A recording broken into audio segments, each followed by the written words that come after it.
महाभारत के युद्ध में कौरवों पर जब पांडवों की सेना भारी पड़ने लगी तो कौरवों ने अपनी रणनीति में बदलाव किया। अर्जुन संपूर्ण कौरवों की सेना पर काल बनकर टूट रहे थे। उनके बाणों की वर्षा के आगे सभी शूरवीर एक कदम भी आगे नहीं बढ़ पा रहे थे। इससे दुर्योधन बहुत क्रोधित हो उठा और उसने भीष्म पितामह और द्रोणाचार्य पर आरोप लगाए कि आप लोग पूरे मनोयोग से पांडवों से युद्ध नहीं कर रहे हैं, क्योंकि आप लोग उनके प्रति स्नेह रखते हैं। इस पर भीष्म पितामह और द्रोणाचार्य को बहुत खराब लगा।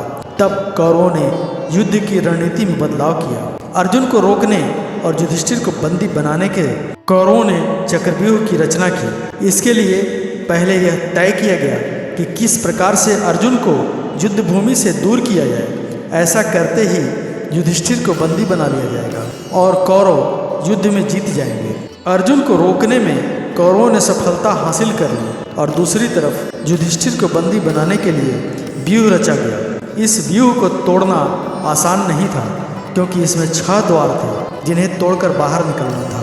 तब पांडवों की तरफ से अर्जुन के पुत्र अभिमन्यु को इसके लिए युद्ध में उतारा गया। अभिमन्यु ने चक्रव्यूह के सभी दरवाजों को तोड़ना प्रारंभ कर दिया, लेकिन अंतिम यानी 6वें दरवाजे पर कौरवों की सेना ने अभिमन्यु को घेर लिया। तब सिंधु प्रदेश के राजा और दुर्योधन के जीजा जयद्रथ ने पीछे से अभिमन्यु पर वार किया, जिसके बाद मौका पर सभी कौरवों ने मिलकर अभिमन्यु की हत्या कर दी। अभिमन्यु के वीर गति को प्राप्त होने की सूचना जब अर्जुन को मिली तो वे क्रोधित हो उठे और उन्होंने प्रतिज्ञा ली कि अगले दिन शाम ढलने से पूर्व यदि उन्होंने जयद्रथ का वध नहीं किया तो वे आत्मदाह कर लेंगे। अर्जुन की इस प्रतिज्ञा की खबर जब कौरवों तक पहुंची तो जयद्रथ डर से कांपने लगा और अगले दिन युद्ध में जाने से इनकार करने लगा। तब कौरवों ने जयद्रथ को समझाया कि कुछ नहीं होगा और पूरी सेना तुम्हारी सुरक्षा में रहेगी। सभी के समझाने पर जयद्रथ युद्ध में जाने के लिए तैयार हो गया। अगले दिन युद्ध आरंभ हुआ। अर्जुन ने श्री कृष्ण से कहा, आप मुझे उधर ले चलें जहां जयद्रथ है। अर्जुन क्रोध और बदले की अग्नि में जल रहे थे। उन्हें जयद्रथ के सिवा कुछ भी नहीं सूझ रहा था। भगवान ने अर्जुन का रथ जयद्रथ की तरफ मोड़ दिया, लेकिन कौरवों ने उनके रथ को आगे बढ़ने से रोक दिया।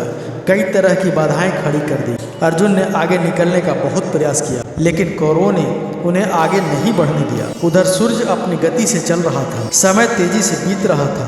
अर्जुन की चिंता बढ़ती जा रही थी। समय जैसे जैसे बीत रहा था, अर्जुन का तनाव भी बढ़ने लगा। निराशा उन्हें घेरने लगी।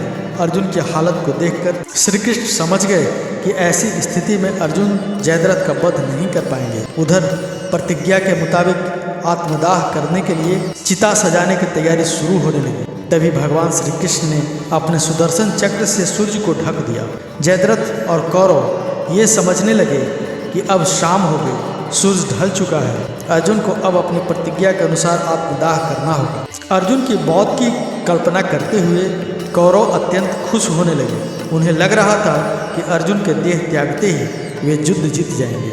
उधर अर्जुन आत्मदाह के लिए चिता की तरफ बढ़ने लगे। अर्जुन गांडीव को एक तरफ रखने लगे। तब श्री कृष्ण ने अर्जुन से कहा कि योद्धा को निराश नहीं होना चाहिए और सदैव ही अपने शस्त्र को थामे रहना चाहिए। निराश अर्जुन ने उनकी ये बात मान ली। दूसरी तरफ अति उत्साह में जयद्रथ अर्जुन के सामने आ गया और आत्मदाह करने के लिए कहने लगा। अर्जुन ने उसके इस व्यवहार पर कोई प्रतिक्रिया नहीं दी और बुझे मन से चिता की तरफ बढ़ने लगे। जयद्रथ खुशी से नाचने लगा। तभी श्री कृष्ण ने आसमान में सूर्य चमकने का इशारा किया। अचानक सूर्य देव चमकने लगे। कौरव यह देखकर घबरा गए और सूर्य निकलते ही जयद्रथ भागने लगा।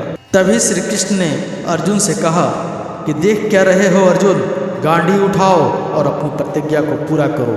देखो सूरज डूबा नहीं है। बस इतना सुनते ही अर्जुन ने गांडीव पर तीर चलाया और जयद्रथ का वध कर दिया। तीर लगते ही जयद्रथ का सिर उसके पिता की गोद में जा गिरा। जयद्रथ के पिता ने पुत्र का सिर गोद में देखा तो भयभीत हो गया। पिता की गोद से जयद्रथ का सिर भूमि पर गिरते ही दोनों के सिर में धमाका हुआ और जयद्रथ परलोक चला गया। इस प्रकार सूर्य ग्रहण के कारण अर्जुन की प्रतिज्ञा पूरी हुई। तो मित्रों, आपको यह कहानी कैसी लगी कमेंट करके ज़रूर बताएं। वीडियो को लाइक कर दें, चैनल को सब्सक्राइब कर लें, साथ ही बेल आइकन दबाना ना भूलें ताकि वीडियो संबंधित नोटिफिकेशन आपको हमेशा मिलती रहे। धन्यवाद।